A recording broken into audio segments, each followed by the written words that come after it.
we're gonna put away the flogging. Forget about the flogging, because you're such nice people. We're gonna do a piece of the Talmud that deals with what we call Inyonei Diyomah, issues of the day. Now, what holiday is coming up? Chanukah. So I wanted to study a piece of the Talmud that deals with Chanukah.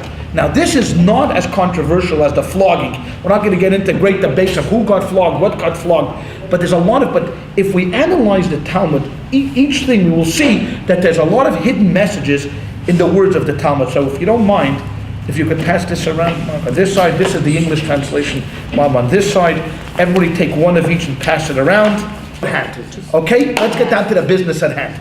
I want to go down to almost the bottom of the page.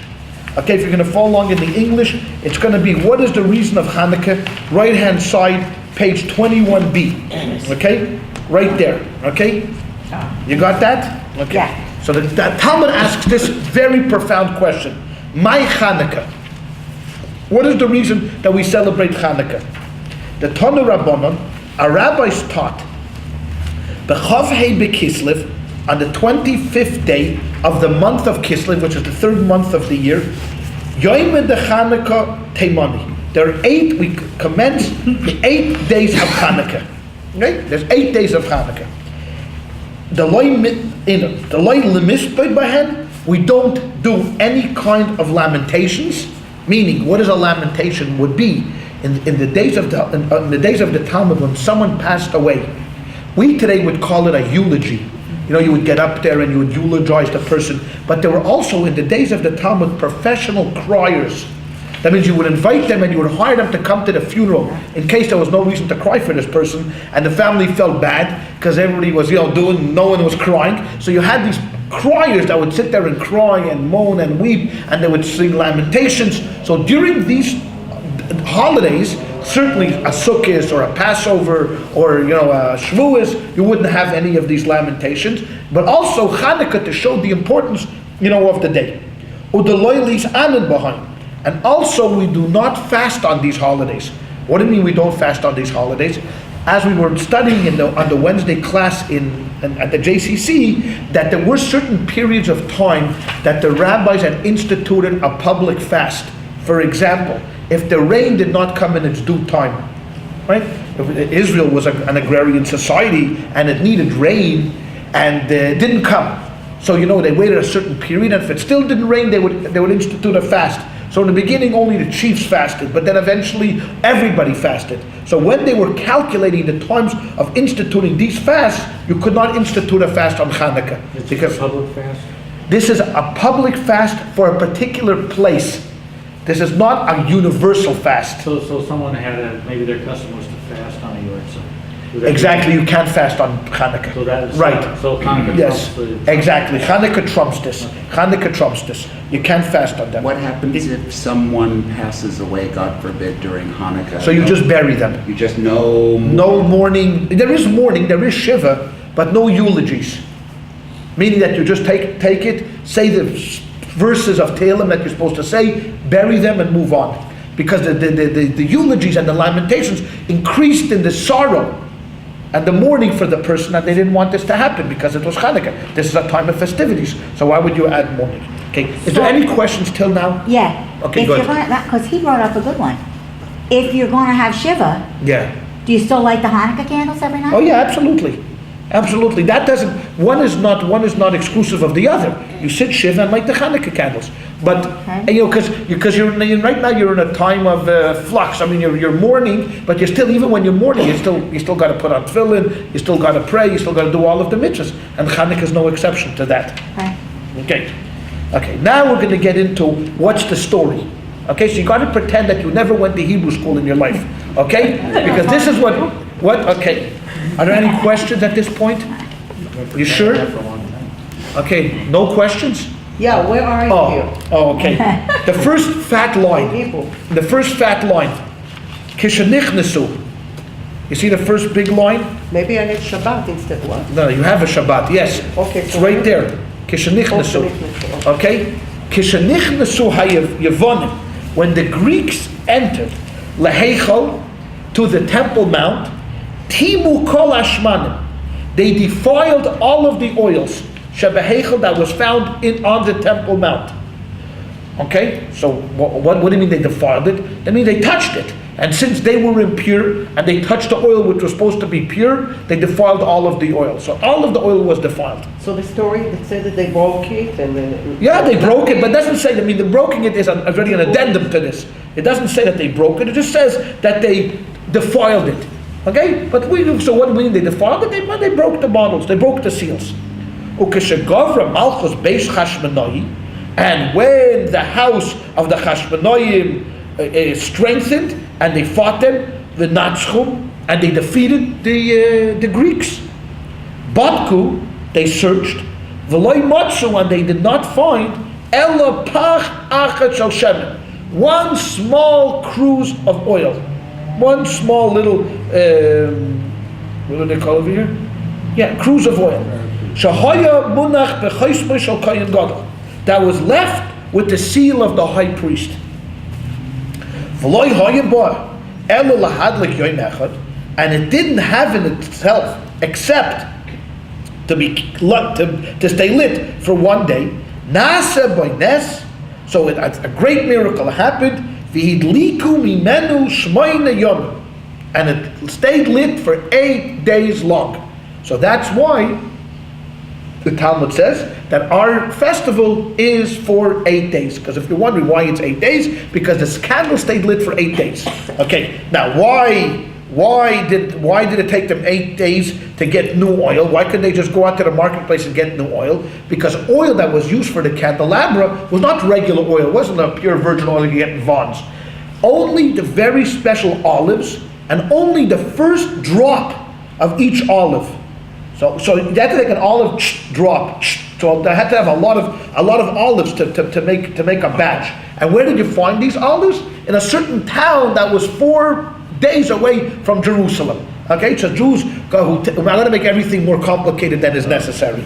So that's why for 8 days they couldn't have any oil, and this miraculously burned for 8 days, and therefore, okay, the Shana Cheres, next year, Kavuam, they established the Osam, and they made Yomim Tovim, these days of festivities and holy days, B'Hallel, by saying Hallel with praise, V'Hodah, and thanksgiving.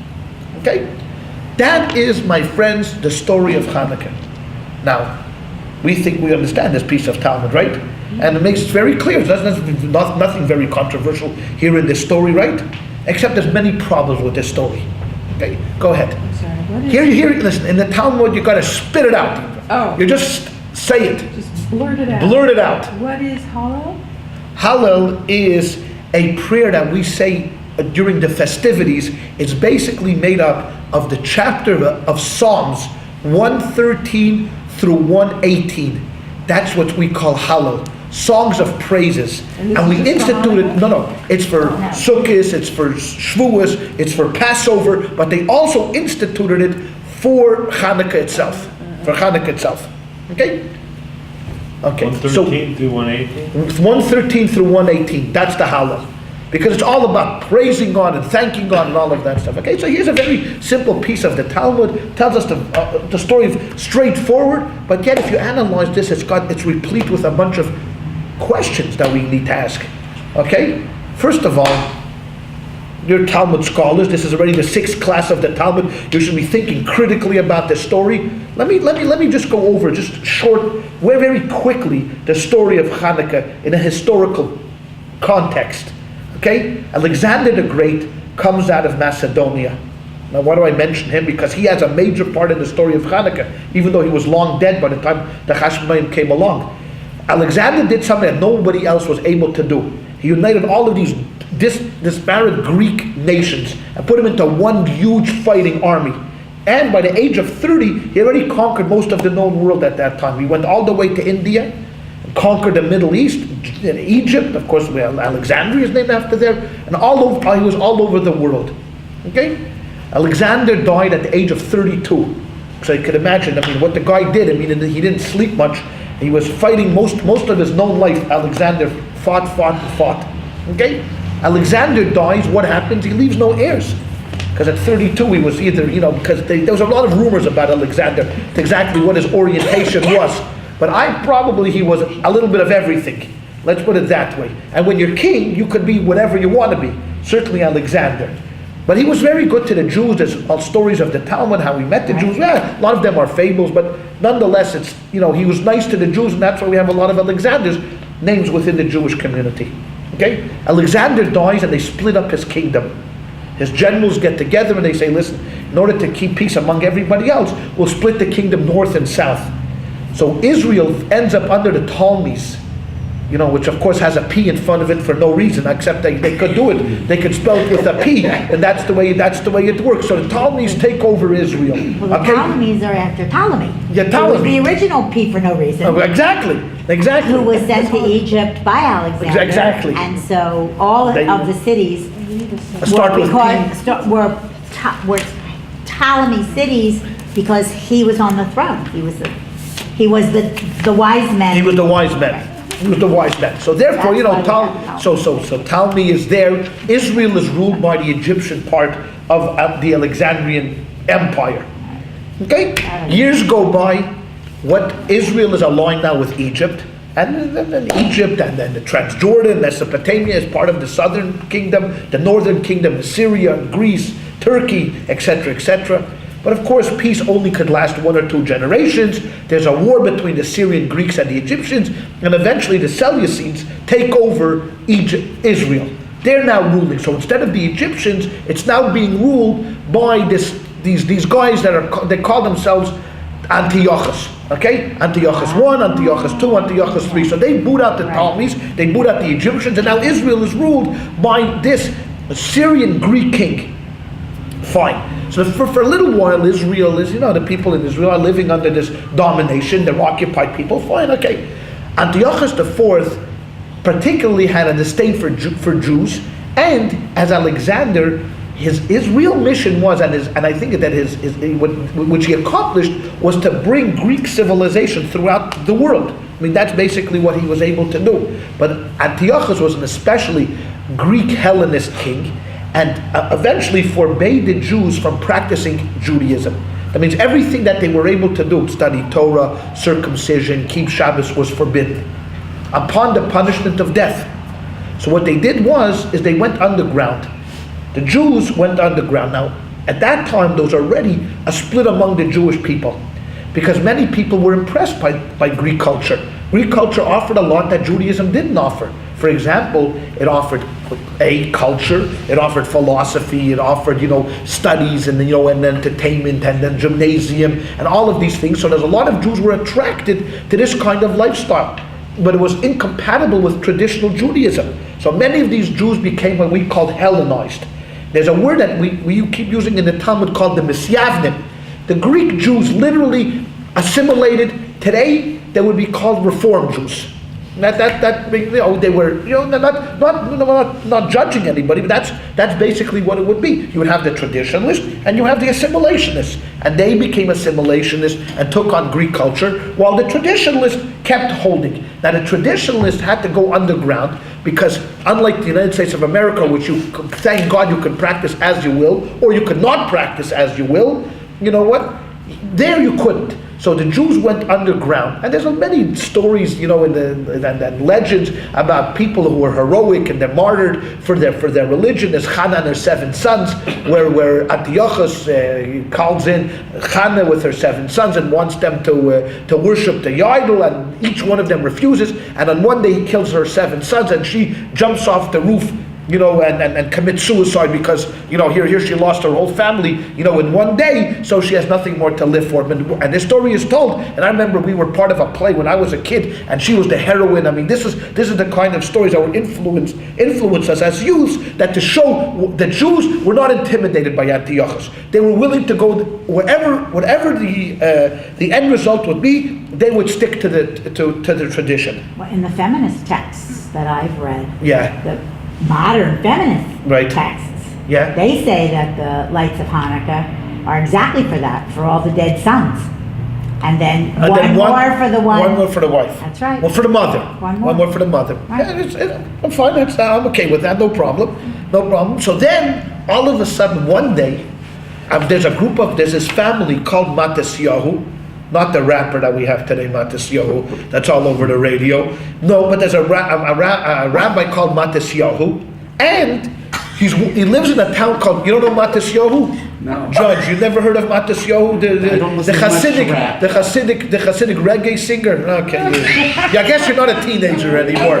You're out of teenage years. If you're a teenager, you know who Matisyahu is. But he's a Hasidic reggae star. No. Yes. I just bought his CD. It's unbelievable.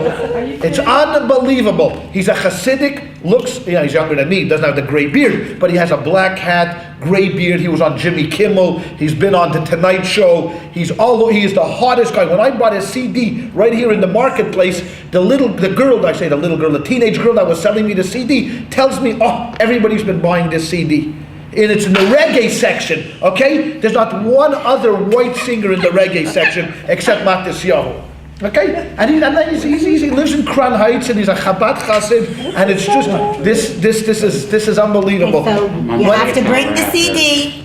Yeah. Unless you like to reggae, you're not going to appreciate I love it. reggae. Oh, it's because he does Hasidic reggae. It's unbelievable. But that's for another time. Oh, yeah, that's different. Okay, so this guy, Matisyahu, the present day Matisyahu, is named after the original Matisyahu, who was one day walking. He lived in a town called Modi'in in Israel, and they still exist today, Modi'in. And he's walking in the square, and he's one of the traditionalists, and he's a member of the Hashmonaim family. And what do you know? Sunday morning, there's an altar set up in the center of town, and one of these Misyavnim, one of these Hellenized Jews, is bringing a sacrifice to one of the pagan gods. He can't take it anymore. He loses it. He takes his sword and slays the guy right there and then. And he realizes there's going to be ramifications because, hey, what's going on over here? No, a Jew doesn't just walk up to one of these Hellenized Jews who align themselves with Antiochus' army and gets away with it. So he runs home. They run back to Antiochus. They probably say to him, you know what? We got a problem on our hands. There's already a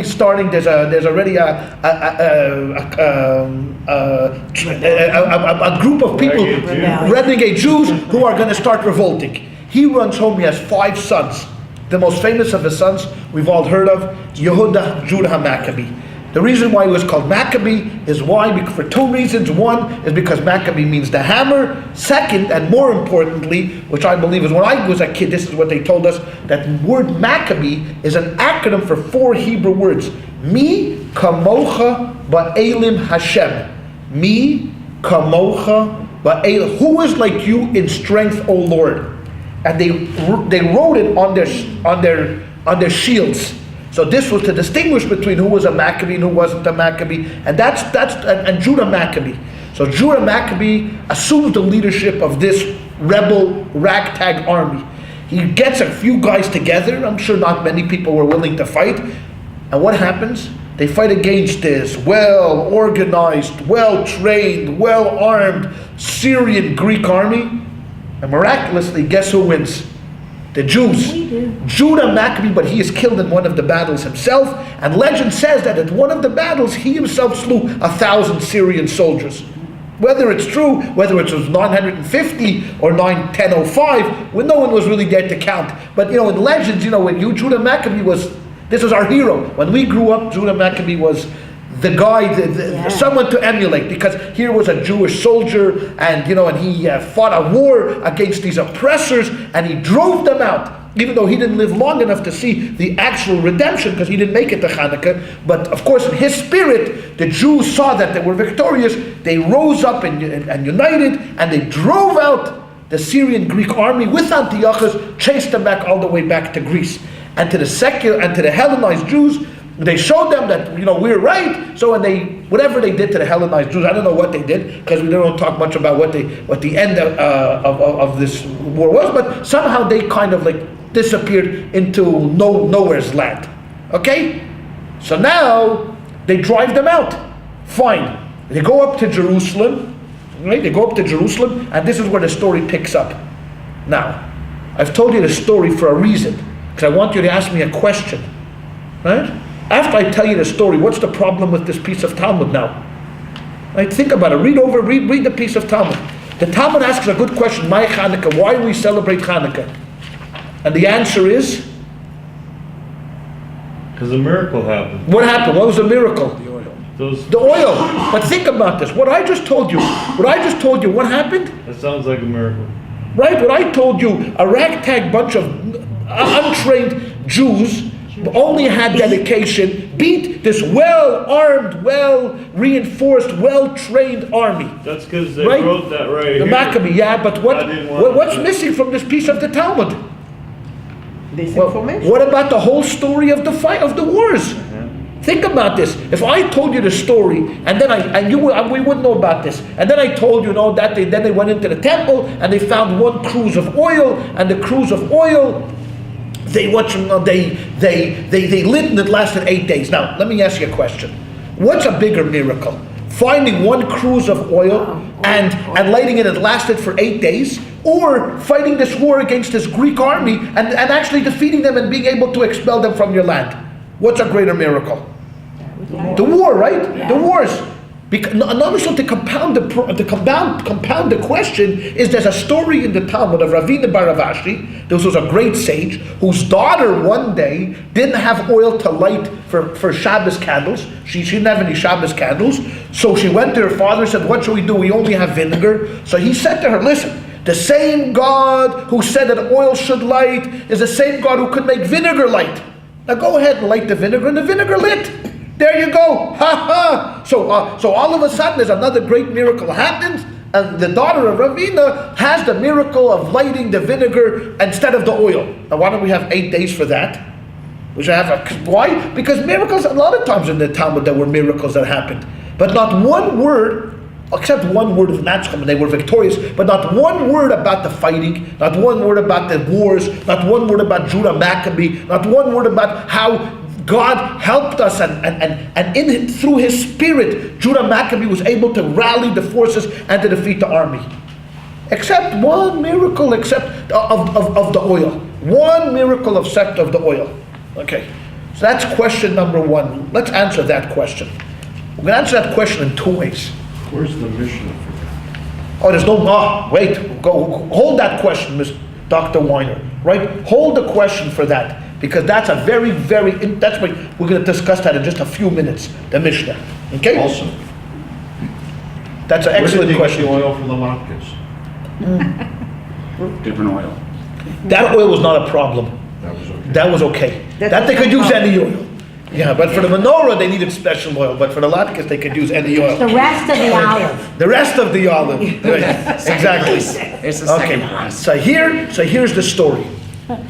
After the destruction of the temple, which took place in the year 70 AD, is when the temple was completely destroyed. If you look up in the tractate dealing with marriage contracts, and why it's in that tractate, I'm not even sure myself why they included it. There's a legend that goes that God swore that after the destruction of the temple, He took an oath and almost put the oath on the shoulders of the Jewish people, and He said that as long as the Jews are in exile, they should not fight against the governments in which they live. Only the Mashiach will come and resurrect the Jewish kingdom. This is one of the three oaths that Hashem took after the destruction of the temple. Let me say this again, so you can get the full impact of what this is all about. Hashem promised that the Jewish people should not, under any circumstances, raise arms up against their occupiers, wherever they should live, to come back to Israel and reestablish the state. Only Mashiach Tzidkenu, only the righteous Messiah will reestablish the state. Meaning that if you live in Iran, if you live in Iraq, if you live in the United States, you have to be good citizens of those particular countries and wait. When Mashiach will come, when Hashem will send the righteous Mashiach, then and only then will you be able to go back and to reestablish the republic or a state or whatever it is, a kingdom called Israel. Sounds like the Sutner Oh, position. that's exactly it. Yeah. Okay, so look, good point. So here's where the Satmars get their basis for their anti-Zionist movement. Because how could you then, Zionists come from Poland, from Germany, from Russia, to establish and fight wars in Israel? So they take this oath literally, and they take this oath to say that absolutely under no circumstances could you support a state, whereas other Orthodox Jews, including Chabad, have come to some kind of reconciliation. Meaning, okay, you know what, maybe we don't agree with the Zionist ideology. Okay, maybe we're not buying into this Herzl and Weizmann philosophy of now this is the beginning of the redemption, or this is the ultimate in Torah Judaism. But the fact is that there is a state and Jews live there, so we have to protect it. Satmar and the Torah Karta, on the other hand, argue that as long as there's a state of Israel, it is detrimental to the world. Why is it detrimental to the world? Why could we have a tsunami going on and destroying hundreds of thousands of people in Thailand and Sri Lanka? Because of the Zionist state. Because God is angry that there is a Jewish state, and therefore calamities will come to the world because we have not followed that oath. We have usurped our responsibilities and we haven't followed it. Where's that oath written? In the Tractate of Ketubot. If you want to look up a page 111, I believe. Oh, that's the marriage contract. No, it's in the tractate with the marriage contracts. See, the Talmud has a lot of different fighting, marriage, fighting. You know what it is. Same thing. You know, you've seen it, right? You've seen it. So therefore, one rabbi wants to argue that the reason why, when this Talmud was being written, was written when? In the year 400. Around 400 CE, maybe a little bit later, 420, 430 CE, when it was actually edited and everything was calculated, written, etc., etc., they retroactively went back to the Chashmonaim and they said to them, you know why we're not going to put in the fighting? Because of this oath. Because God, now, we have to think to ourselves, when does that oath actually take place? It takes place really 70 CE. The Chashmonaim, probably the Maccabees, were around 200 years BCE, which is around 270 years before the oath took place. But they want to kind of twist it where the oath already had taken place, and why did the Chashmonaim fight, etc., etc., etc., they should have waited. That's one answer, but that doesn't lay good with me. Okay, there are two things that are bothersome about that. Right. The first one is, if we're taking this as the truth and we're studying it as people studied it in the past, then don't edit it for me. Either tell me everything that it's supposed to be, or the Talmud is then I get to pick and choose what I believe. Well, the editing is already a fait accompli. There's a lot of things in the Talmud which they had edited, there's a lot of things in the Talmud which they had edited in and edited out, and we're only left with speculation, as what we call it, afterwards. Because it was. How do you know then that the original information contained the information about the fighting? Because I'll tell you, no, we don't know. We don't know that. So then how do you know that it's taken out? No, that's what I'm saying. I'm saying the reason why the authors, these rabbis are arguing why the authors initially did not put in the story of the fighting. We know the story of the fighting. That was a well-known story. You can read it in the book of the Maccabees, which was not canonized in the Hebrew Bible, but was canonized in the Christian Old Testament. If you go to the Old Testament, according to the Christians, there's 4 books of the Maccabees. It was not included in the Tanakh, not included and canonized in the Jewish Bible, but at the minimum you could use it is for historical purposes. You don't have to say that this is Torah's Lashon, for example. It doesn't have the validity of a book of Esther or Song of Songs or Lamentation, Ecclesiastes, because these are canons. But let's say we even use the Maccabees as a historical foundation. We know the wars took place. That is not a question about it. The only question that remains is when the editors of the Talmud sat down and they said, okay, how are we now going to tell the story of what is the reason of Chanukah? They specifically left out the story because they figured that since there's an oath that Hashem made, we're going to leave out the fighting because it wasn't supposed to happen. Okay, that's one answer, but I'm not too thrilled with that answer because it's kind of trying to put a round thing in a square peg. It doesn't. Yeah, but you know what? There's 2 other answers that I like much better. One was that there were lost books of the Talmud. That small books of the Talmud were actually lost. For example, there was a book on tefillin, specifically on tefillin. There was a book on prayer. There was other little books of the Talmud. And during our travels here and there, fro far and near, some of the books got lost, and one of the books contained the story of Chanukah in more detail, and therefore it didn't need to be written into the story of this story that it tells us in this particular tractate, but it was lost for history, and there's a lot of things that went that way, and hopefully when Mashiach comes, all the books will be refound, and we'll ask a question later. Okay, that makes a little bit more historical sense to me, more rational, that the story was lost, and okay, but we know it through the books of the Maccabees, even though it is only what we would call Apocrypha. Okay, but there's a Kabbalistic reason, and I think this is the best reason of all. What they were trying to say here is Chanukah is a spiritual holiday. It's not really a holiday that wants to celebrate the physical fighting of the Jewish people. What it really wanted to do was to emulate the idea of spiritual perfection, that the Jews were at one level when they fought the wars, and when they drove out the Greeks, it wasn't a political victory. This wasn't a military victory. This was a victory for God. This was a divine victory. And the way we really want to emphasize this is certainly the way of our connection to the Almighty. And our connection to the Almighty was that the entire purpose of the war was to light the menorah. Because the menorah symbolized this ideal, this spiritual perfection that we wanted to attain.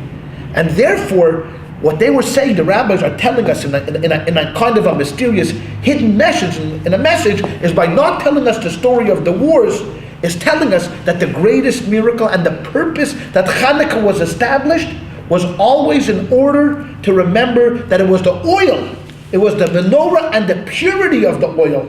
Because what if they would have used contaminated oil? Anybody would have known. They would have run in. The first guy would have run in and said, "Hey, look! I found a bottle of oil," and anybody would have known the difference. I mean, come on, let's be honest. They would have written down they found a bottle of oil, everybody applauded, they were happy, and then we would have eaten latkes for 2 days instead of 8, and a lot of Jews would not have to suffer, all of this blocked arteries, okay?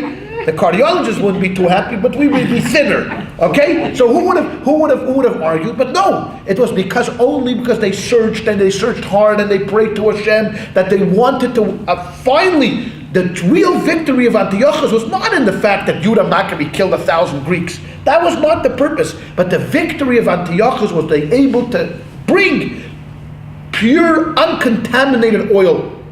And that is the real story of Chanukah. Chanukah. Chanukah. It's 2 words really. They rested on the 25th. Chanu means they rested. Ka is Kaf Hey 25. And that's the story of Chanukah. That on the 25th day, because otherwise they could have called it, they wanted to only deal with because if you ask most people why it's called Chanukah, it's because Chanukah's rededication of the temple. From while the temple wasn't being used, they rededicated it. If they wanted to do that, they could have named it Chanoich. Because Chanoch is also rededication, a number of different ways that you could describe dedication. Chanukah is they rested on the 25th day. And because of the 25th day, they brought this miraculous oil that they found with the seal. That was really the story of Chanukah. Because that answers before I get to your question, Bob, that answers another question that we have over here. We read at the end over here, look at the last line. The last line, let's go back to the last line. Okay? Now, you can imagine here that everybody was very excited. They found this cruse of oil, they lit it, and everybody was dancing in the streets, and the oil lasted and burned and burned. I mean, like we talked about last time, the poor shmo that had to sit there watching the oil in case it went out, versus the other people who went eating latkes, right? Everybody went in the street eating latkes, and there was this guy who caught this, he's sitting there and it's burning and it's burning. Why can't you just go out? What? The skinny one. Yeah, the skinny one. And you know what? And so therefore it says, the last line says that after it tells us it's burned 8 days, what's the next words? Remember what it says over here? There in the list, there was 8 days. What's the next words? The following year. Yeah, come on, the following year. Okay, let's stop right there. Stop right there. The following year. What do you mean the following year? The miracle happened right now. A miracle was happening right now in front of their very eyes, in front of everybody's sight. They found a cruse of oil that lasted for 8 days when it should have burned only 1 day. What do you mean the following year? They had to wait a whole year till they established the holiday of Chanukah? Why? They should have done it that year. They should have said, from now on the 25th day is the holiday of Chanukah. But they didn't. They waited a whole year, and the next 25th day of Kislev they established, okay, now it's going to be Chanukah, let's light the candles. Why did they have to wait a whole year for to do this? Why? Because it was a spiritual thing. It wasn't the military victory. It was when the 25th day of Kislev came, the following year, there was a national feeling of spirituality. They felt something special in the air. See, Kabbalists, one thing about mystics, that why people are attracted to Kabbalah, because it's transcendence. It takes you away from where you are to where you want to be. You see, we live a very physical life. We don't really appreciate, I shouldn't say we, I live a very physical life. Maybe you do, but I live a very physical life. And I don't appreciate when it gets Friday night into Shabbos. Okay, it's Shabbos, it's nice, you come to shul, you pray, you're dressed a little nicer. But Kabbalists were able to feel at that moment of transition that when the sun actually set, they felt a completely new spirit over them. They were literally able to transcend their physical needs. I mean, they didn't want to be here, so when there was something in the air, all of a sudden the Arizal, great Kabbalist Arizal, Ramosha Cordovera, Reb Chaim Vital, not Madonna, but the real Kabbalist that lived in Svas, I mean, they were able to literally feel, when they did a mitzvah, they were able to feel the essence of the mitzvah within them. Not many people could reach that level. I mean, whether you call it nirvana or whatever it is, whatever, they're able to do that. On the 25th day of the next year, when Chanukah had already been passed and people already were getting back to business as usual, everybody went back to work. On the 25th day of Kislev, all of a sudden a national feeling of redemption took place. All of a sudden a special spirit. And when the Rabbi saw, the Sanhedrin saw that this spirit is captivating the entire nation, they said, you know what? Now we've achieved what we really wanted to do. The spirituality that we fought for so hard. Because don't forget, the key words, if you go back to Exodus, when Moses comes to Pharaoh, he says, Shelach es ami v'yavduni. Release my people in order for them to worship me. See, we only think about the first 3 words, release my people, because we're used to thinking of this war of independence like John Adams and Thomas Jefferson. It's a war to overthrow a bad king. No, that was not the purpose. The purpose of overthrowing Antiochus was to establish a theocracy. You can't say that today because, if you think about a theocracy, you think about Iran or you think about one of these hellish countries. But that was the purpose of the war. The purpose of the war was to reestablish God's kingdom in the land of Israel. That was only accomplished the next year. Because I told you, miracles happened all the time. I mean, the fact that lamps lit for 8 days, we could find other miracles in the Talmud. There was resurrection of the dead took place. There's a lot of different miracles you could find throughout the Talmud. But the fact there was a national spirit of well-being, a national spirit of spiritual uplifting, that's when they said, L'shon acheres, L'shon acheres, kovum. That's why the next year they established it and they made it a holiday. Okay. Who did the appointing? Who was the group that said? The Chashmonaim. This family of the Chashmonaim. Now, so this family of Judah, Maccabee, Matthesiah's descendants, because they were the high priests and the kings. And then there was a Sanhedrin that was with them, and altogether this whole ruling body was able to establish it as a national holiday. Which is now, I want to take the question that was answered before Kenny's and Bob's question and bring them together, because we have another huge question. Another huge question. Bob asks, where's the Mishnah? Where's the Mishnah to this? We're reading a piece of the Talmud. You know what? There's no Mishnah to this. Absolutely no Mishnah to this. I think there's no Mishnah to this. Hold on 1 second. Let me get this straight. The holiday of Purim, which is 1 day, not only has a Mishnah, but has a whole tractate dedicated to it. The holiday of Chanukah, which is 8 days, tremendous miracles, we eat latkes, we play dreidel, has no Mishnah. Absolutely no Mishnah. Not only no Mishnah, 10 lines in the entire Talmud are dedicated to the story. Even if you want to say, even if you want to argue that there were lost books, but even if there were no lost books, it should get at least 11 lines, 12 lines. It's not commanded by God, right? What? It's not commanded by God. But neither was Purim. Purim was also not commanded by God. It was Esther. You know the difference? So let me explain two differences. One was Esther was a lot sharper than the Hashmonaim. And Esther knew that, you know what? Go Esther. That's it. Go, there you go, Sister Esther. I'm telling you. Esther understood that, you know what?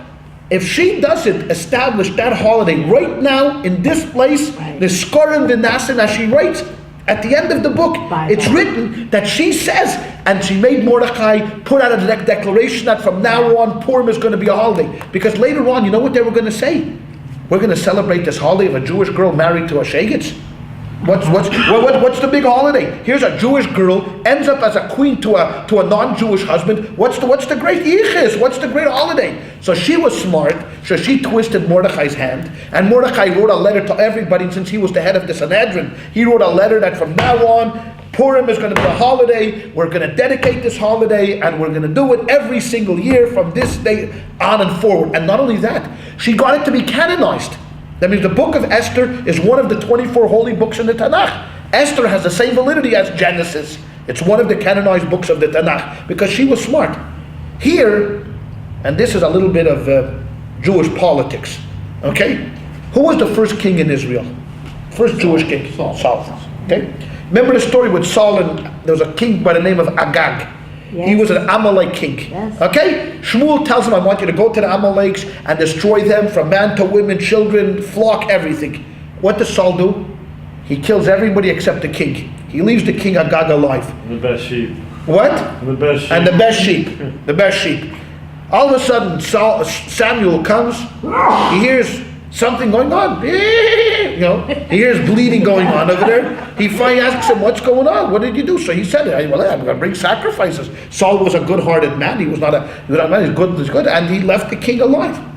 So Samuel said, didn't I tell you, I'm the prophet of God to destroy them all? So what did Samuel do? He beheaded Agag right there in front of everybody, and he told Saul, you know what, you're not going to be king anymore. You're finished, thank you very much, have a good day, see you later. And eventually the kingship and the dynasty was taken away from Saul. It was supposed to go on to Jonathan, but that was, who was appointed the next king? David.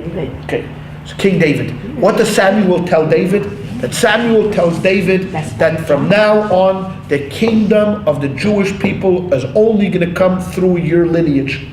That's it. Nobody else. Only through King David are the kings allowed to rule in Israel. Okay, so who ruled after King David? Solomon. After Solomon, who ruled? It broke apart. There was now two kingdoms. Kingdom of the north of Israel and the kingdom of the south of Judah. Okay? But the prophets clearly state that not only are the kings going to come from King David, but the ultimate king, the great king, the king of all kings is going to come from King David. And who's that? Mashiach. Mashiach is going to come from the loins of David, from the roots of Jesse. If you read Isaiah chapter 11, you will see that it's only through Jesse, who is David's father, is the Mashiach is going to come. Okay? Therefore, if you just parenthetically, if you're ever reading the New Testament, I'm not telling you should read the New Testament, but if you read the first chapters of Matthew in the New Testament, you will see that they take a long extended view of how Jesus came from King David, because you couldn't fit him in being the king of the Jews without being the son of. But they have a little problem, because either he's God's son or he's Joseph's son. You know, but that's not our issue. Let them figure this out. Okay, you know, let them worry about this. Okay. So what happened over here? The Hashmonaim I mentioned before were from which tribe? They were priests. Yeah. Priests come from which tribe? Levi. Not Judah. Right after the war, they appointed themselves high priest and king. The Hashmonaim felt, no, listen, since they were the leading family of the rebellion, so they decided, why should they give away the kingdom to anybody else? Who's better to serve as king than us? So they appointed themselves as king and as high priest, where God specifically said He wants there to be separation of church and state. Separation of powers. Separation of powers. He wants a judiciary separate from the executive branches and from the legislative branches, and that's what he wanted. They didn't do that. They appointed themselves kings, and since they were the most popular people in town and the most powerful, okay. Fast forward. So for 200 years, or maybe 150 years, they ruled Israel both as high priest and as kings, till eventually it fell apart. The Romans came in and it was destroyed. Who wrote the Mishnah? Anybody know who the author of the Mishnah was? Rabbi Yehuda HaNasi. Rabbi Yehuda HaNasi. Okay? So by the name itself could probably tell you from which tribe he came from. Came from the tribe of Judah. Rabbi Yehuda HaNasi. Oh. Right? Rabbi Yehuda HaNasi came from Judah. Okay? So here he is now. There's an old expression, who writes history? The victors. That's who writes history. The losers never write history. Okay? So here he is. He's from the tribe of Judah, and he reads this story and he says to himself, you know what, look at these guys. My tribe is supposed to hold on to the kingdom. They usurped my position. So when he wrote the Mishnah, he somehow forgot to put in the story. Somehow, while he was editing everything else, he said, oh, the story of Chanukah? Yeah, I think, it's somewhere, we're going to get to it, don't worry. And everybody kept asking him, when are we going to write the story of Chanukah? We'll get to it, don't worry. And he kept going and going and going. And finally, when the end of the Mishnah, there was no story of Chanukah. Because he was so upset with them by taking this for themselves, the monarchy, that he literally did not write anything, in the Mishnah to it. And that's the story of a little bit of Jewish politics. I mean, I'm sure there's other reasons why it's not mentioned in the Mishnah, but this is, I like this one. Because you know what? All is fair in love and war, right? And since the Chashmonaim took the kingdom, and eventually it fell apart, of course Judah and Hanasi, figured, you know what, he's gonna defend and the birthright of his own tribe. That's the way it goes, within Jewish, So therefore, to answer you, Mom, there's absolutely no Mishnah, to it, and there's nothing to it except in the fact that there's hints within the Mishnah. Because why is it in Shabbos? Why is it in the tractate of Shabbos? Because this particular chapter deals with Shabbos candles, right? What kind of oil could you use for Shabbos candles? So we're talking, you're talking about oil for lighting. Yeah, let's push it in there. Let's put it in there. Once we're talking about, there are other issues that we talk about. There's a page or two of discussion of what kind of oil could you use, what takes precedent, this and that, back and forth. But ultimately, it doesn't hold a great place within the Talmud.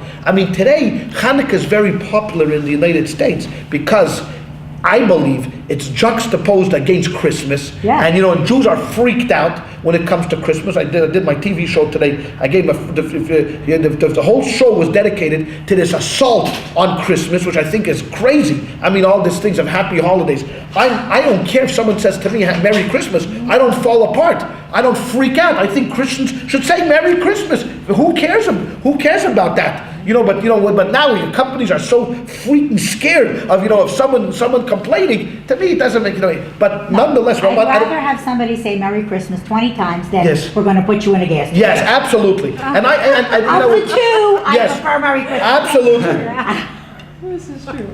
Absolutely want that as well. But at the same time, Chanukah became popular because Right. we're now. You have to give your kids things. You have to give your kids things, Right. and we're freaking out because don't forget that Jews are survivalists. We know how to do anything, and before we captured this idea of maybe we'll make Chanukah into a big holiday. Jewish kids came to school the next day, and all the little Christian kids showed off their Barbie dolls and their train sets, and the Jewish kids had to sit there. Doing nothing because they had nothing because they didn't celebrate Christmas. So the Jews came out, we're going to show those Christians, screw the Christians. They have one day of Christmas, we're going to show them, baby, 8 days of Hanukkah. They gave a train set, we're going to buy a train. Not a train set, we're going to buy them a real train, and we're going to give it 8 days. So when the Jewish kids rode into town, they rode in with a station wagon full of toys, because God forbid they should have a complex. Why should a Jew worry? Why not? A Jew has to worry about something, because if they're not worried, they're worried why they're not worried. So that's the story of Chanukah. But it was not supposed to be that, because the whole idea of Chanukah is the spiritualism within the holiday, the ascent. Now in the Talmud itself, there's an argument, which is in previous. We didn't talk about it.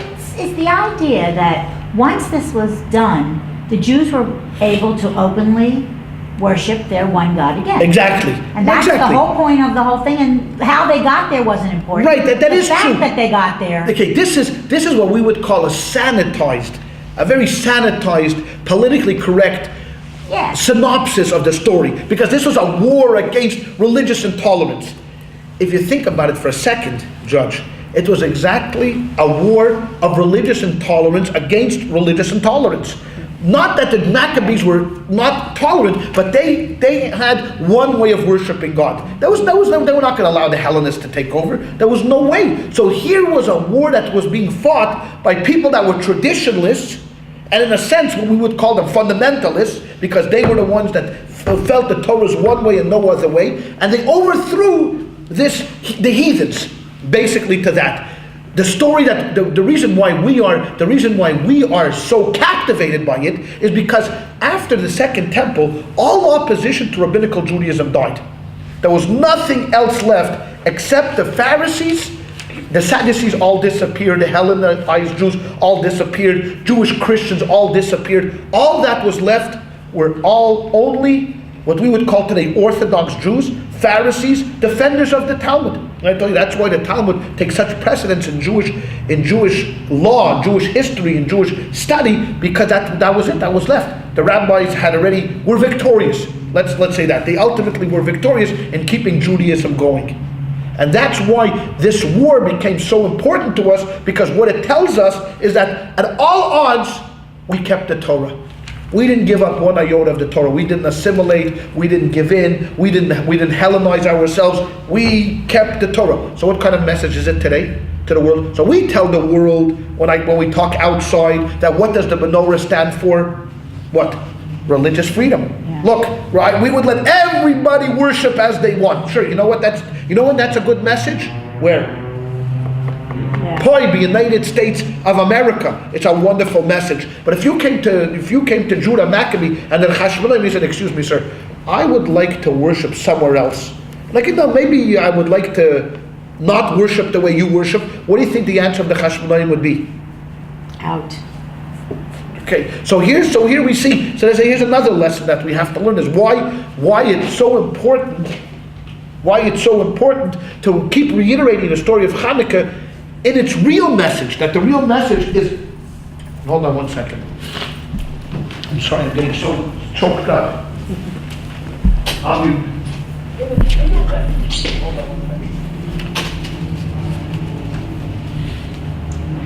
Intermission? It's pretty cool though that they didn't get to put out the light. This is the last time we had any luck in the oil business. Did you just think of that? That's a good That one. was good. That was really good.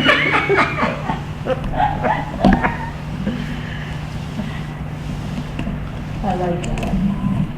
I thought he said that they went to war because they weren't being allowed to worship. Not just that Jews were losing. They go into New York and it's weather in and out, the cold, the hot, they just got this. It's a lucky thing we're not allowed to touch it. I'm telling you. I'm telling you. You don't want to catch what I have. I got so choked up about it. But this is the reason why in reality the story of Chanukah is a victory of tradition over assimilation. Okay? Okay. That's that. So we covered everything. There's many other points, about the seal of the Kohen Gadol. Why was the seal? The Kohen Gadol never really sealed anything. There's a special jug that they put away. But we covered all of that stuff. We covered Esther and all of that. There was an argument here previously between Go ahead, Mark. Just a question here on some of the footnotes. Okay. They give reference to Maccabees. Right. But that's Why? You know that it's not canonized? Yeah, because this translation is very liberal, very, very liberal. And the Maccabees, the book of the Maccabees, is looked upon as a historical, not a canonized book. This translation, actually, the traditional press was more liberal than your normal art scroll. Would be and that's why they do bring down, because otherwise we don't have any reference to the story. Besides the book of the Maccabees, which is okay, and which is okay. Just a little side. Yeah. By the time that they had the Maccabees, were they still having the recipe for the incense, the sacred incense? Yeah. They had this. They could stay. And how about the anointing oil? No, the anointing oil was gone. by the second Was temple? gone by the second temple. Then that was history. That was history. There's a few things that were missing at the second temple, and that was one of them. A Okay? lot of furniture. And furniture, the menorah and all of that stuff. There's an argument between the two houses of thought, Beis Hillel and Beis Shammai. Two great houses, exactly how the menorah should be lit. Now we know that the menorah is lit first day 1, the second day 2, the third day 3. That's the opinion of Beis Hillel. Beis Shammai argues. Beis Shammai says on the first day you got to light 8, second day 7, the next day 6, the next day 5, 4, 3, 2, 1. And they give rational and reason why they argue this way. Beis Shammai says, when you look into the Chumash itself, when you look into the book of into the Torah, there's a festival called Sukkot, and Sukkot is 8 days. And on the first day of Sukkot, God orders and commands the Jewish people to bring 8 sacrifices. The next day 7, the next day 6, and in a decreasing, descending order. So Beis Shammai figures like this: listen, if we're going to have an 8th day holiday, and there's already precedent for an 8th day holiday, why don't we just follow the same way they did it in the Torah? What do we have to? What? I know what? I know. The light should increase, not decrease. Oh, very good. Why? Plus why? Okay, Jerry's gonna set it up. I'm gonna set up the answer. I'm gonna set up the answer for what Jerry's gonna say. But, so Beis Shammai says, it's gotta go in a descending order because we don't have to be smarter than God. He already gave us precedent, and why should we think differently? Comes along Beis Hillel, and Beis Hillel says, no. Sukkot is one thing. But if after we talked about what was really the purpose of Chanukah, the purpose of Chanukah was spiritual elevation. Jerry? So the light should be increased, not decreased. As you get closer and closer to God, as you're rising, every day you have to increase in spirituality. Mailin b'kodesh v'ein moirid. You always increase in holiness and never decrease in holiness. And that is why the halacha, the rule goes according to Beis Hillel. What do they mean? So the Rebbe has a beautiful talk on it, because what he says is, interprets the words of Beis Hillel by saying that every Jew, every person really, builds for themselves a comfort zone of what they're willing to do and what they're not willing to do. Some of us are super rationalists. I'm really not going to be involved in anything that I really don't understand. So the laws of kosher, the laws of shatnez, all of these laws it's not compatible with my belief system, and I'm not willing to step out of my little comfort zone. Okay, another person will say, you know what? I'm willing to do things that are communally okay, like Shabbat and things, but other things which are so freaky, forget about. I mean, Chalav Yisrael, only to drink milk that is supervised by a Jew and not drink Vaughn's milk. Nah, that's too much for me already. Yeah, that I'm not going to keep. The kahena, and so on and so forth. So what Beis Hillel is saying is basically Chanukah tells us that one must break through. One has to break through the comfort zone, because the first night a person has to light one candle. Okay, Dayenu, one candle which represents a certain level of spirituality is enough. Comes along the next night, the person thinks to themselves, you know what? I'm only a one candle person. I'm not so religious like Perelmuter, Mark, these are the super religious guys who show. I'm a backseat guy. I'm a one candle guy. Don't expect more from me. No. Beis Hillel says, brother, sister, you got to break out of that comfort zone, because tonight we're expecting you to move up. So the second night, you got to light the second candle. As much as you're uncomfortable, you want to be safe in your little home. No. Comes the third night, you say, listen, last night already, I made a giant leap already for you. I doubled in my spiritual. Not enough. The third night, you still got to be breaking through. And the fourth night, you still got to be breaking through until you hit the epitome of the 8th night. And the 8th night, when the menorah is full, then not only have you, but you haven't reached there yet. You think 8th night, okay, Dayenu? No. This is only a beginning.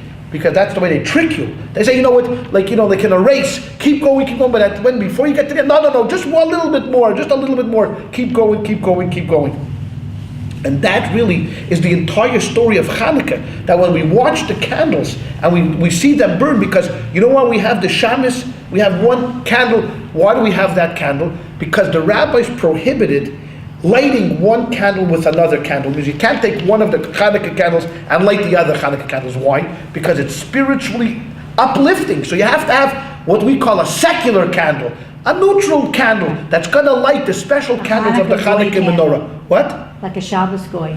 Yeah, that's right. The poor Shabbos, hangs around. Although the Shabbos is usually higher than the rest of the candles, so I don't feel so bad for him. But that is really the idea of behind the Shabbos candles, behind the Chanukah candles, that they tell a story.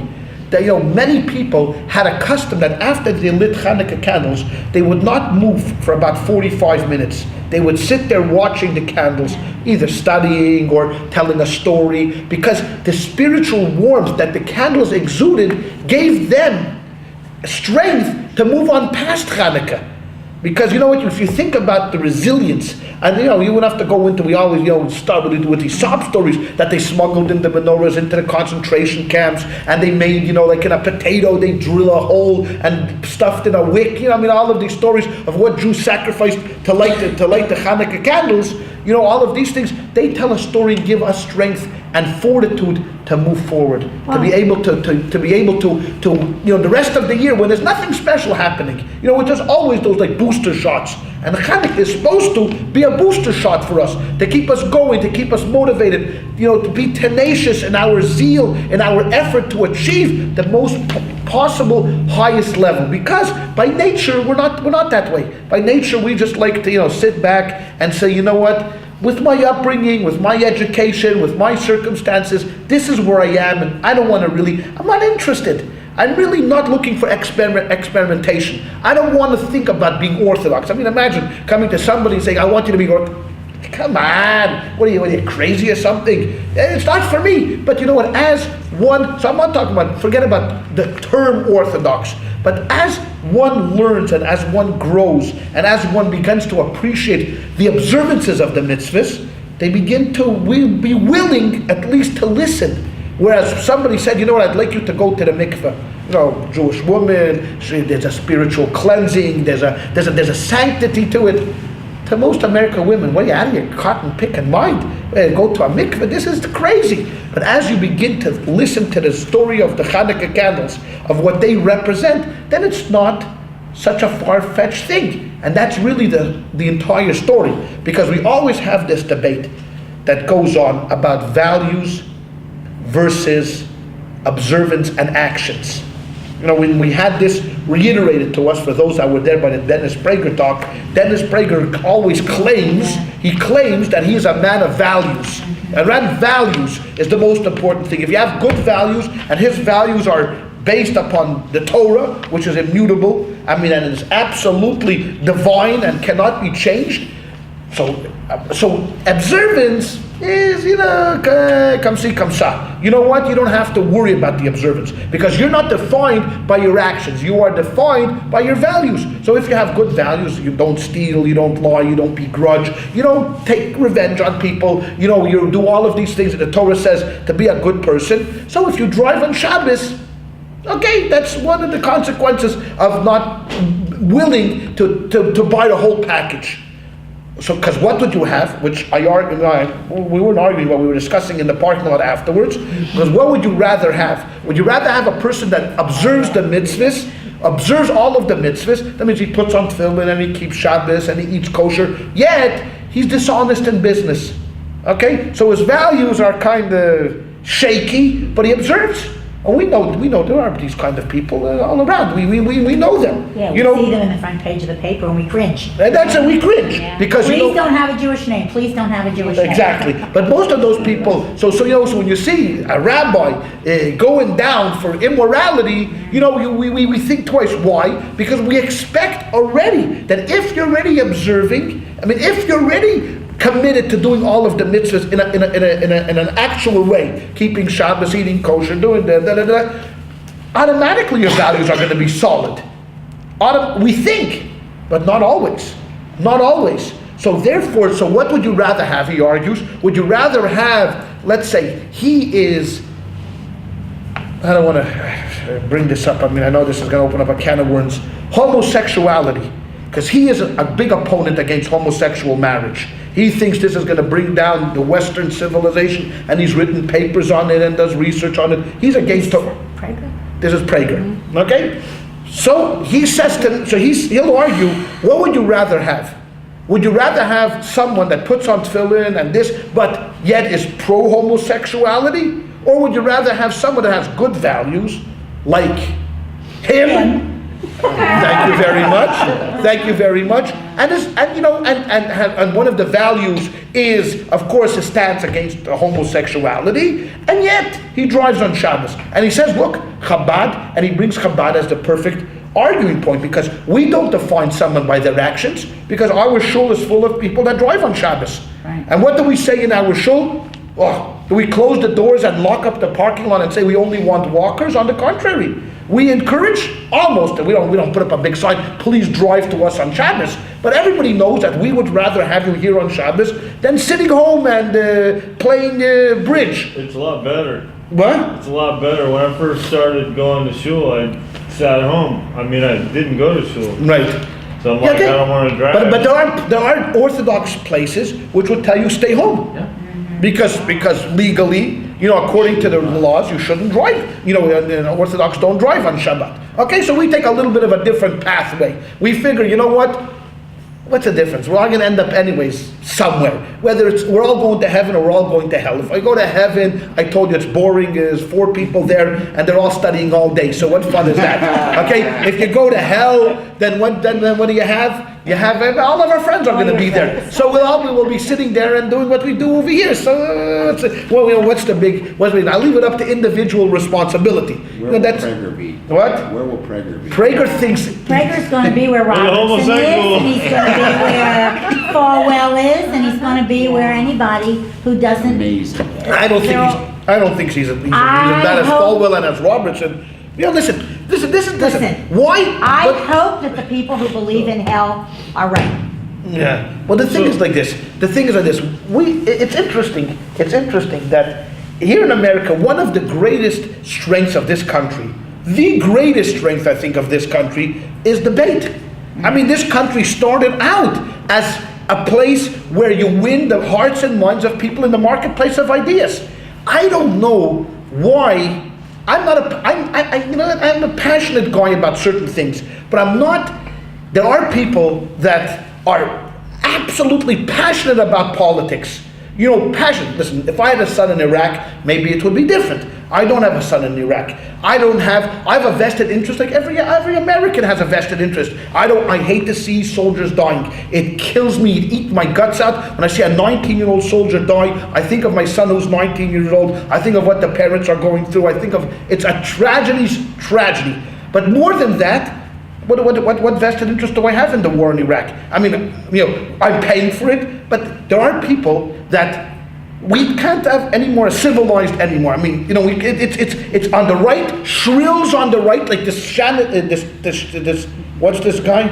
Sean Hannity. Like Sean Hannity, Jerry's best friend, right? Yeah. He's and Bill O'Reilly. Yeah. But the same thing is true on the left as well. Yeah. And people shout and scream and not debate the issues, but they're going to overpower, like bully us. And to me, it doesn't make any sense because. How do you debate Ann Coulter? How do you debate her? You don't. You date her. Oh no, that's what you. Oh no! I thought you would date Ann Coulter. Why would I want to debate her? Well, now we're back to homosexual marriage. If I'm going to be dating Ann. No, not you. I'm not talking to you. I'm talking to Bob. I'm asking. No, too Republican for you. No, but she's not even Republican. But the thing is, look at the marriage. Look at the marriage. Right of Genghis Khan. Oh, you face me. But look at here. You see, but we I think we lose something by demonizing the other side. Either side demonizing conservatives, demonizing liberals calling Bush Nazi. I mean, is Bush a Nazi? By calling him, he's a Paskudyak. Yeah, that's one thing. And that's okay. We call him a Paskudyak. But calling a guy a Nazi is not hurting Bush. What we're doing is we're diminishing. That's right. The memory of 6 million Jews that were killed brutally. I mean, in the wildest dreams, Bush is not a Nazi. He might be a dummy. He might be an idiot. He might be no good for this country. He might be all of the things above. But I think that this idea of just debate has been lost. I mean, now it's the bullying and who can put everybody down and how much money you can raise and this negative campaigning. But that's besides the story of Chanukah, because they settled it a different way in Chanukah, right? They didn't settle it through debate. They didn't say, hey, why don't you come to the public square and we'll debate, traditionalism versus assimilationism. They didn't do that. But this is... I'm back to the candles. Right, let's go back to the candles. When it comes to making a decision, I'm with Hillel every time. Right. Because they were liberals, that's why. If you light the 8 candles first, right, then you're doing your duty. And the next day, you're doing less of your duty. And you're being diminished. And then the next day, you're doing less of your duty. Right. And by the end of the 8 days, you're basically spent. But if you're finished. you do the 1 candle, right, then the second day, the 2nd candle, and the 3rd day, always build. Always build. And that's what it is. By the end of the 8 days, Hanukkah stays with you for another month. There you go. So that's exactly what the ideal. That's exactly what Hillel was saying. That's exactly what Hillel was saying. I mean, so you got to keep yourself going. Doing it. There's one last question which we didn't decide yet. We only have several minutes left. I got already the 5-minute signal. Although we could go a little bit later than the tape as well. But how many days is Hanukkah? 8 days. Okay. Why 8 days? They found a cruse of oil that was supposed to burn for how long? 1 day. And it burned for? 8. So how many days were the miracle? 7. So why is Hanukkah 8 days? Why not? So why does it do answer a question with a question? Why not? That's what they always say. But Hanukkah should only be, and this question was asked by no less an authority than the author of the Shulchan Aruch, the great Rabbi Joseph Caro, asked this question.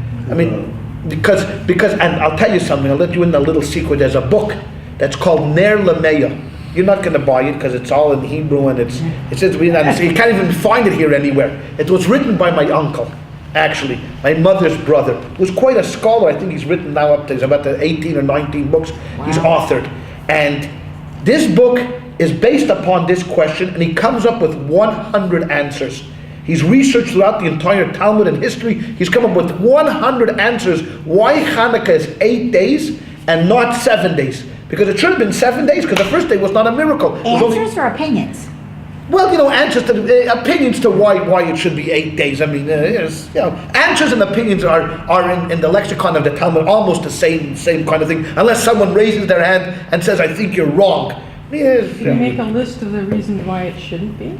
Why it shouldn't be 8 days? Yeah, because that's one question. There's only the question is it is 8 days. It is. The Nora would just be. The Nora would look like this. It would look like this. The first answer is the most obvious answer. The answer is that the actual finding of the cruise itself was a miracle. There you go. So the answer, okay. So that was like that's the first and most common logical answer. Finding the oil itself was a miracle because they looked all around and they found this one little cruise and it was a miracle of itself. I'm not going to go through 100. I don't even know 100 to be honest with you. What's the top 10? What? I don't know. I can tell you the top 2. Okay. The top 2. The other one was. They sat down, and this is an opinion, because you never know really what happened there, and they just said, you know what, it's going to take us 8 days to get new oil. Why should we spend the whole cruise on the first day? Let's split it up for 8 days. Better to have a little bit each day than to have nothing for 7 days. So they divided this little cruise into 8 individual equal parts, and they lit 1/8 the first night, and guess what happened to it? Instead of burning 1/8 of the day, it burned the whole day. No, but but no. Why? No. Why? No. Why? Because. Why? Because who decided it was going to be 8 days? No, they knew it was going to take 8 days. I'll tell you why. No. They knew it was going to be 8 days. Isn't that how long it took? The miracle was that God... Exactly. No. Kenny answers the question. No. What? Kenny answers the question. Kenny, say it. Because that's how long it took. Once they got the oil, it took 8 days to process it and purify it. That's... They knew it was an 8 day cycle. They knew it was going to take 8 days. cycle to make the oil in the first place? Yes. One drop from each, and it had to go to a That was a 1,000. documented process. Okay. Well, they knew that. God It wasn't- burn 8 days was the whole idea. No, exactly. So the reason was they knew it was going to be 8 days. Because they figured if today is the 25th of Chanukah, they're going to send someone to wherever it was, Lutka or something, some town that they had to send them, get the oil, make the oil, come back. It's going to be 8 days. So they knew he's going to be back in 8 days. Therefore, they decided that why should they split? They split, and that was the miracle. So every day was another miracle, and it lasted, instead of 1 day, it lasted 8 days. It wasn't an arbitrary number. It wasn't because, God said, okay, let it burn 32 days, and then 32 days later, the guy is still sitting there, when are you going to burn up? There's torture. I'm telling you. So they didn't light this one lamp and that one lamp stayed for It did. That's most of the opinion. Okay. Most of opinions, but if you're speculating, why 8 days? You could come up with a number of different rationales. What? Now, turn the light.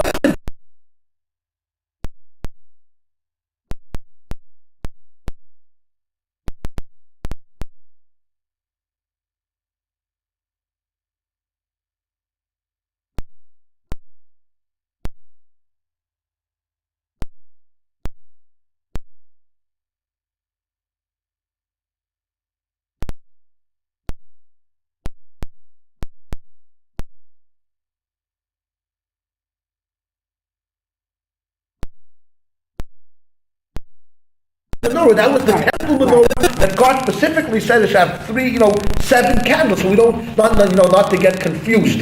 Okay, where does the dreidel come from? Do we know where the dreidel comes from? Milton Bradley. Oh, he's as big as he's Milton Bradley.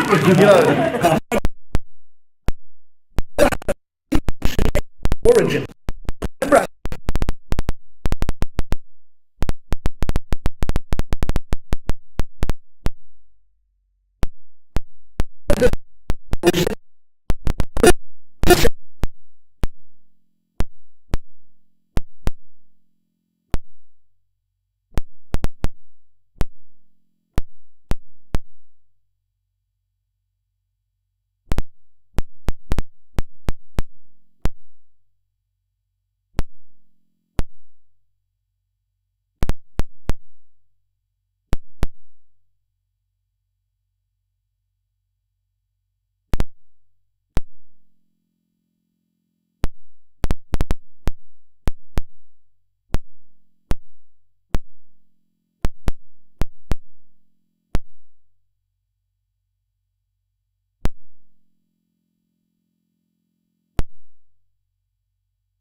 Girlfriend's family come from Egypt. Yeah. And, certain rabbis in Israel say that, you can't really get married because you're really not Jewish because you don't follow it this way. No. There's a lot of different traditions. I mean, listen, Jews in Israel probably represent, I think, 90 countries in the world. Israel has absorbed Jews from 90 different countries in the world.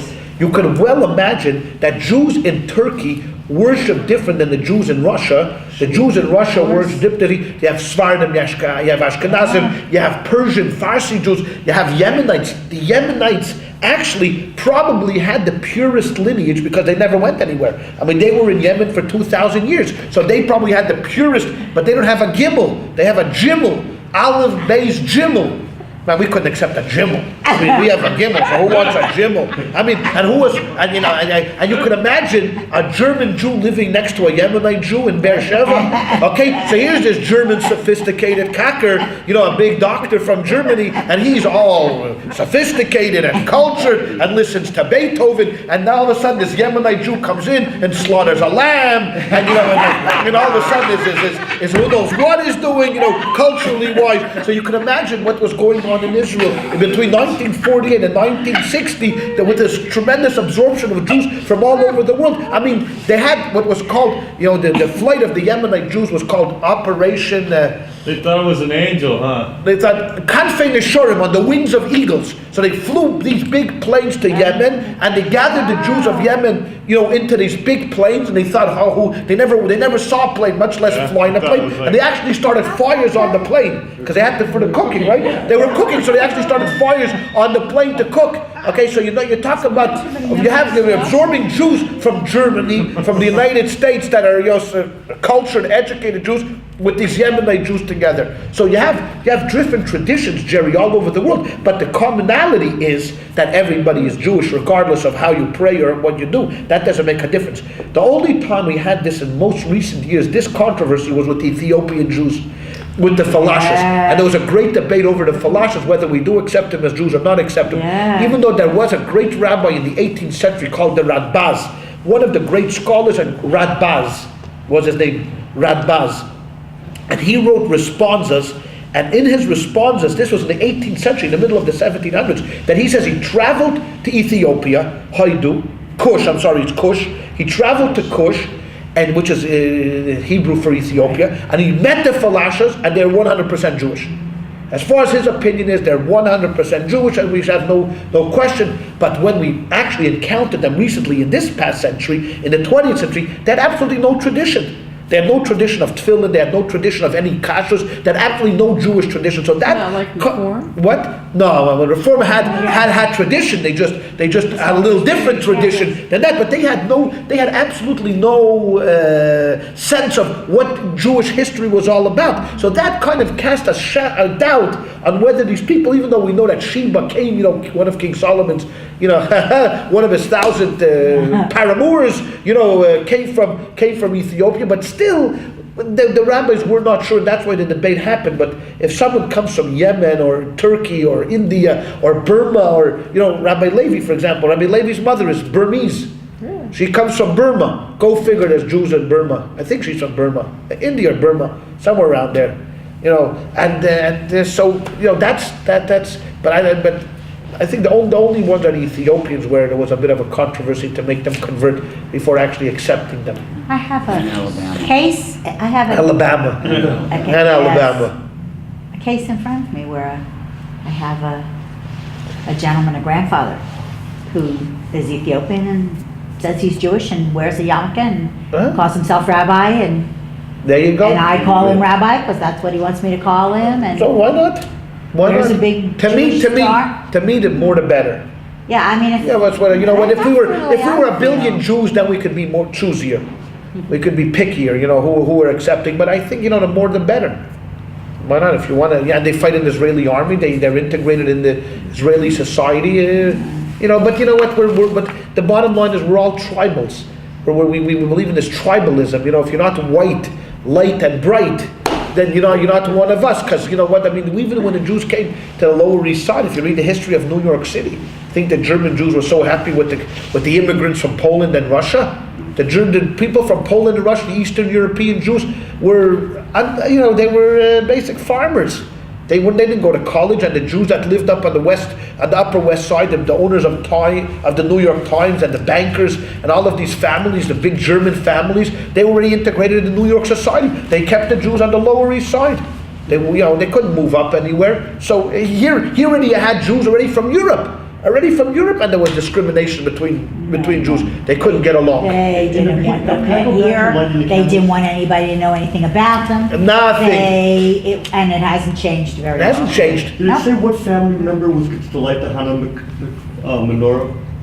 Who lights it? Yeah, because the other one was a good women question. who light the Shabbos candles. Did it say who? Yeah, the men. The men are supposed to light is it the a menorah. common thing, and this family member shall light the menorah? No, the head of the family. Okay. Yeah, but our custom is, anybody likes. I set up for my kids menorahs. Yeah, kids out. And the more menorahs, the merrier. Yeah, why not? Here, Okay, I didn't know if there was an official menorah. About burning, Traditions after you that. should put the menorah by your door. Right. Oh. And outside. Correct. Or if you live on the second floor, put it in your window. Correct. Okay. Why? Because Persume Nissa, the whole idea was to spread the message. to spread the message, let everybody know. So in the olden days when they lived in Israel, they actually put it on the doorpost outside. But if you lived on the second story, my father always lit by the window. Our custom is a little different. We light it against the doorpost at the mezuzah. So if we have like a doorpost where there's a mezuzah, we put it on the other side because you want to be surrounded by mitzvahs. So you have the mezuzah on the right, the Chanukah menorah on the left. So it's all different customs as it. But certainly we want to put the menorah near the window because so people are able to see it. The first time I ever started seeing it, I went like, that's pretty bold, good for you. You know what happened? You remember the story in Billings, Montana, several years ago? In Billings, Montana, okay, this is not a hotbed of Judaism, Billings, Montana. There's hardly any Jews. So this Jewish family lit the menorah, one Chanukah, and then of course anti-Semites came and spray painted the house, and whatever it was. The next day, all over Billings, Montana, they lit menorahs in their windows. The Gentile neighbors all bought menorahs, and they lit the menorahs in their windows to show solidarity. So there are good people. There are good people in the world. There are nice people in the world, around. But that's another thing that we do here in the United States, of course, which was controversial. That's what it is. That already drives me crazy. Blue and white bulbs. I mean, that's. But the Hanukkah Harry. Oh my God. Hanukkah Bush, Hanukkah Harry, Latka Larry. There he is. Here's He's from Chabad. He's a Chabad venture. Yeah, he has a beard and all of that stuff. The Christmas. What? Christmas. Happy Christmas. Christmas. Happy Festivus. What about it? I don't know. Christmas could include everybody, even Kwanzaa. Christmas, Kwanzaa. Don't ask. I mean, we're crazy already here in the United States of trying to satisfy everybody. But one of the things that we that Chabad started, which was controversial today, no one cares about it, was setting up menorahs on government on federal property. Like, I'm telling you, baby, that was all. Was that an issue that everybody was up and on? But today, no one cares already anymore. Like, for example, like in Mission Viejo, Rabbi Marcus, our colleague in Mission Viejo, they set one park. There's 4 corners, and they give each corner to a different denomination. One corner is Christian, one corner is you know what it is. Yes. One corner is the Chanukah menorah, one corner is the nativity scene, one corner is Kwanzaa, and one corner is Islam. Whatever you want to put there, Hatzach the Koppenwand, have a good day. You know that the judge said, forget about it. But you know what? But the funny thing is, and again, it's so ironic that we were victorious in court, okay, because Chabad doesn't do things the natural way. It first sets up the menorah, then it waits to get sued. Now you get sued, you hire an attorney. You get Nat Lewin, who is a national known constitutional lawyer from Pittsburgh, and he fights all of these cases throughout the country. And he fought the case at the Supreme Court. It was Allegheny versus Chabad, and he fought at the Supreme Court, and he argued that the menorah, see, after everything I said it for an hour and a half, that the menorah represented. There he said, that was it. That he argued that the menorah is a symbol of religious freedom. It's not a religious symbol. So therefore, you can have a menorah and you can have a Christmas tree, but you can't have a nativity scene. A cross. You can't have a creche, and you can't have anything else. But you can have a menorah and you can have a Christmas tree because Christmas tree represents just the festive season. It doesn't have Christian connotations, but the little baby Jesus is hard to get around. When he's laying over there. So therefore, all over now around the country. So in Beverly Hills, for years they fought Chabad. For years they were fighting. Every year, the last moment they would run to judges with briefs back and forth, and the ACLU, of course, would fight Chabad, and everybody would fight Chabad, American Jewish Congress. But now I think today's the day the fight's over already. They saw that it's forget about it. What are you going to do? You're on there. But every once in a while, there's still some of the diehards that still wanted these ultimate separation of church and state, Nix. But you know what? The White House lights a menorah. President lights a menorah.